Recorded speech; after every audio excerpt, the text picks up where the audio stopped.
ಆಯ್ತು. ಈಗ ಉದಾಹರಣೆಗೆ ಕೃತಯುಗದೊಳಗೆ ಒಬ್ಬ ರಾಜ ಇದ್ದ ಅಂತ ಇಟ್ಕೊಳ್ತು. ಆ ರಾಜ ಯಾವುದಾದ್ರೂ ಒಂದು ಪುಣ್ಯ ಕಾರ್ಯವನ್ನ ಮಾಡಿದರೆ ಆ ಪುಣ್ಯ ಸಂಪಾದನೆ ಆದದ್ದು ಎಲ್ಲರಿಗೂ ಕೂಡ ಸಮಾನವಾಗಿ ಹಂಚಿ ಬಿಡ್ತಾ ಇತ್ತು, ಎಲ್ಲರಿಗೂ ಬರ್ತಾ ಇತ್ತು. ಅಂದ್ರೆ ನಾವು ಮಾಡಬೇಕಾಗಿಲ್ಲ, ಪ್ರತ್ಯೇಕವಾಗಿ ಒಬ್ಬರಿಂದ ಇನ್ನೊಬ್ಬರಿಗೆ ಅದು ಪುಣ್ಯ ಎಲ್ಲ ಮತ್ತೊಬ್ಬರಿಗೆ ಹರಡ್ತಾ ಇತ್ತು. ಆದರೆ ಕಲಿಯುಗದಲ್ಲಿ ಹಂಗಿಲ್ಲ ಅಂತ.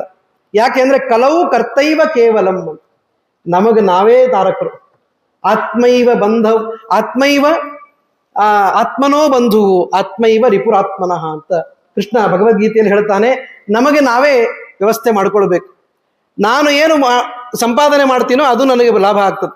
ನಾನು ಪುಣ್ಯ ಮಾಡಿದ್ರೆ ಪುಣ್ಯ ಭಾವ, ಪಾಪ ಮಾಡಿದ್ರೆ ಪಾಪದ ಭಾವ. ಹೀಗಾಗಿ ನಮಗಾಗಿ ಇನ್ನೊಬ್ಬರು ಮಾಡಿಕೊಡುವ ವ್ಯವಸ್ಥೆ ಇಲ್ಲ. ಅಲ್ಲ ಆಚಾರ್ಯ ನೀವೆಲ್ಲ ಮಾಡಿಬಿಡ್ರಿ, ನಾನು ಬರೀ ಕೇವಲ ನಿಮ್ಮ ಕೈ ಮುಟ್ಟಿ ಬಿಡ್ತೀನಿ ಅಂತಂದ್ರೆ ಕೈ ಮುಟ್ಟಿದ್ದಷ್ಟೇ ಬಂತು, ನಿಮ್ಗೆ ಯಾವ ಪುಣ್ಯನೂ ಬರಲಿಲ್ಲ. ಯಾಕೆ ಅಂದ್ರೆ ಕಲಿಯುಗದಲ್ಲಿ ಕರ್ತೈವ ಕೇವಲ, ಕರ್ತಾನೇ ಮಾಡ್ಬೇಕು, ಎಲ್ಲ ನಮಗೆ ನಾವೇ ಮಾಡ್ಬೇಕು, ಆವಾಗ ಅದು ಪ್ರಯೋಜನಕ್ಕೆ ಬರ್ತದೆ.